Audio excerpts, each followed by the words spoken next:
Welcome back, friends, to the second episode of Mask and Mirrors. We are really happy to have you here, and thank you so much for the reaction that you have shared with us on episode 1. We are glad that some of you found it very useful. Hi, I am Navneet, and I am joined today by my dear friend Malvika on this journey of Mask and Mirrors. Thanks, Navneet. Continuing further on our journey, I would like to talk today about something called toxicity. It's a term that is regularly used in social media, in our chats, and something that has been intriguing me for some time. Hi, Astha. Welcome back. Thank you so much, Malvika. Thank you for having me again. So, getting right into it. So, Astha, what would you define as toxicity? So, toxicity, as the word suggests, is something which is harmful, dangerous, and something which has the ability to impact another organism. So, it is either a substance or an individual, in our case, who has the capacity to have a negative impact on another individual or a situation, right? However, it's important for me to mention that toxicity is not a psychological term. However, it is a descriptive term that we use to define unhealthy relationships or unhealthy patterns of behavior. So it's not really a psychological term, but yes, you're right, it's a very used term in the social media today, and to describe unhealthy relationships and unhealthy behavior patterns. So, help me understand a little bit better. How would you identify who or what in your life is toxic? Be it in a friendship, be it in your romantic relationship, or even with your family. See, toxicity basically means, like I said, it's a synonym for unhealthy. As psychologists and therapists, we don't. I refrain personally also to use words like toxic, or that one is toxic for you. This one is, because we have to be very neutral, in our language. However, we use words like healthy or unhealthy, appropriate, inappropriate, functional, dysfunctional. These are the kind of words that we use, but what they indicate is the same thing, which is that something is toxic, or some relationship is toxic, or a situation is toxic when it impacts us in a variety of ways. When it impacts us emotionally, it makes us feel low, sad, unhealthy, irritable, angry, any of these emotions, or it can be socially impactful on us. For example, when we are not allowed to express or share what we really want to, when we don't feel safe to be a part of a particular group, or to be in a relationship with another person, or there is codependency in a relationship, which basically means that there is instead of being interdependent on one another, we are codependent. Like my happiness or sadness will depend on my friends or partners' happiness, sadness. So these situations are are often toxic or termed as toxic, but for us they're unhealthy situations. As per you, why do people behave toxic?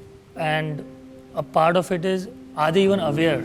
So my understanding, and therefore this is a question coming from personal curiosity also, which is, one, people are aware that they are being toxic on someone else, and in case they are aware, then why do they behave toxic? In case they're not aware, then how do you handle a situation like that? A lot of times people are in denial of themselves when it comes to this. Now, why people are toxic? It takes me back to all the developmental concepts that we, that how do individuals develop unhealthy patterns of behavior. So toxic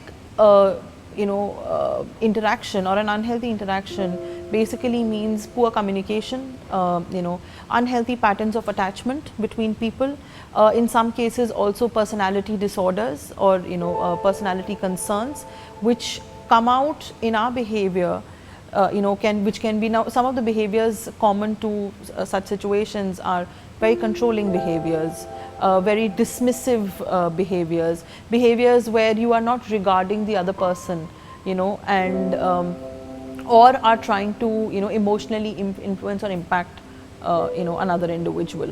So a lot of times the awareness is not there, because the person is functioning out of their own learnt patterns or behaviors, or probably a personality disorder. So, following on to that, personally, I consider myself as to be somebody who is very adjusting and somebody who would understand when somebody is doing things while they are acting out and not take it personally. But there are often times when it becomes too much and I talk to other friends or relatives about it, and the answer that comes back is that person's toxic, just move away, or to just say that just cut off from this person is not healthy for you, and then having a bad impact for you. And if you do decide to come to that, how do you start the process? Okay, great question, Malvika, because it's very relevant to what we're talking about today. Sometimes in our personal relationships, we are very protective. We want to make sure that the other person is safe and secure. And sometimes, people who are a part of a codependent or an unhealthy relationship, they don't even realize that that this relationship or the situation or another individual is having that impact on them. So yes, it's important as friends, as well-wishers, to recognize and also reflect onto the people that we care for, that this is a behavior pattern. But then again, it comes down to how we say it. How do I address, like if I have a friend, I'll take an example. In fact, I'll discuss a case with you. There was a case that I recently had where there was this girl. She got into a very unhealthy relationship with a boy, and it was a relationship which was very one-sided, so to say, that she was the one who was giving in the relationship, he wasn't. However, whenever he would want to be with her, he would emotionally speak to her, talk to her, get her to meet him, and whenever he wanted to do something, as much as financial help also, and a significant amount of financial help whenever he wanted, he was able to take that from her. Now when you look at this girl, otherwise she's a very confident, quote unquote sorted person, who's doing well for herself, she's out there, she understands the world, she knows how to manage herself, but then she also got stuck and involved in this, in this relationship. At this point, it becomes very crucial how we address this and how we bring this out, because we also need to understand that what is making this person be in this relationship. What is their need that is being fueled or fulfilled, or what is that person seeking from this relationship, which is why they've gotten stuck in that in that pattern. So when we going back to your question of should we talk to them? Yes, we should. It's important to address and bring it out. And how to start the process? You start the process by listening to the other person first, understanding where they are coming from. Do they recognize the toxicity of the relationship or not? Do they recognize how unhealthy it is for them or not? How much do they value themselves? Because unhealthy codependent relationships, where they hit the most is one's own confidence and self-esteem and self-respect, which is what makes it so dangerous. Because we don't realize how we let go of our own selves in such relationships. Continuing, like a follow-up to that is that yes, we can address that friend, tell them that this relationship is unhealthy for you, but let's say I am that person and I would like to end this relationship. So how do I come to that decision that how do I move on from this relationship? We should always work on a relationship till we reach a point where it's not workable. Okay. So that's a personal call that one would have to take, that is there a scope of conversation, is there a scope of communication, has this been tried in the past, has there been a professional intervention, has there been any other form of intervention which has helped to break this pattern of unhealthy relationship, unhealthy communications, lack of boundaries, etc. So ideally, yes, important to give it a try, because if this is an important relationship for you, then it shouldn't be let go of without trying. However, the try has to be from both the sides. That's one. Two, it's a very individual decision to realize that okay, this is not working for me. It's not working out for me, and I can see that this person is not going to is not willing to understand my perspective, and that's when you need to just hard stop, like put a hard stop to it. Because that little pulling, and it becomes like a tug of war. which is further, impacting your mental state. Okay. So not healthy. I was thinking, and I mean, when we were discussing toxicity, another word that has come more to the forefront these days is gaslighting, and it is considered toxic for different people in different ways. But from a psychologist's perspective, what would you say gaslighting is basically coming from? What does it lead to? How is it harmful for people?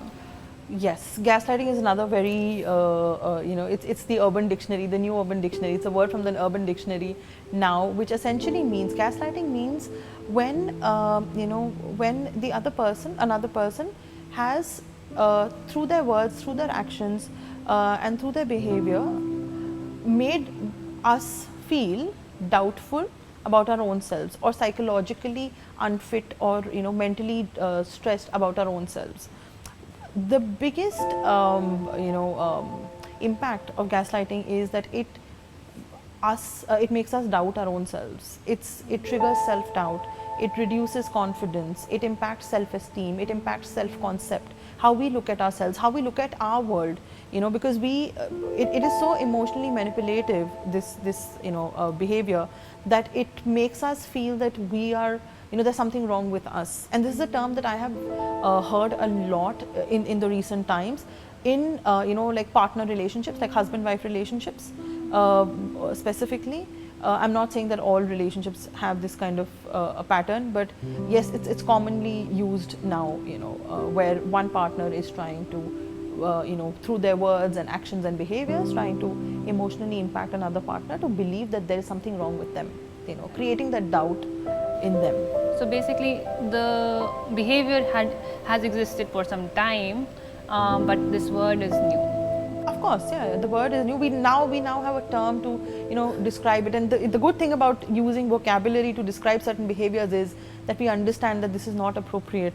This is not something that I'm going to be okay with, because the moment we start giving ourselves those words, it makes us feel more empowered. That okay, I understand this about this. And to answer the other part of the question that you asked, that what is the purpose of it? The purpose is essentially control, a lot of narcissistic tendencies as well, and I'm not diagnosing anything, I'm not saying that, but it's essentially control. It is also it's an unhealthy pattern of interacting with other people. Okay, that's very interesting. How toxicity and gaslighting are connected, right? In that scenario, as part of the entire process of being in a relationship with someone who is behaving toxic or unhealthy, how much should one change himself or herself, and when does he decide? Versus when do we decide to change the setting altogether? It's often very confusing for us to decide, is there something wrong with me? Is there something wrong with my environment? Because the nature of these unhealthy relationship patterns is that one person in the relationship will definitely feel less than the other, right? So it's very difficult for them at that point of time to trust their own selves. It's very difficult for them to bring about that confidence in their own selves and say that, okay, this is something that I need to change myself. However, I have an option of not being a part of or not being associated with, with anybody in this relationship also. So this is where I emphasize on the importance and need for a professional intervention. Okay. Right? Okay. That's when a professional intervention helps, or just talking about how you're feeling, what you're thinking, etc. Okay.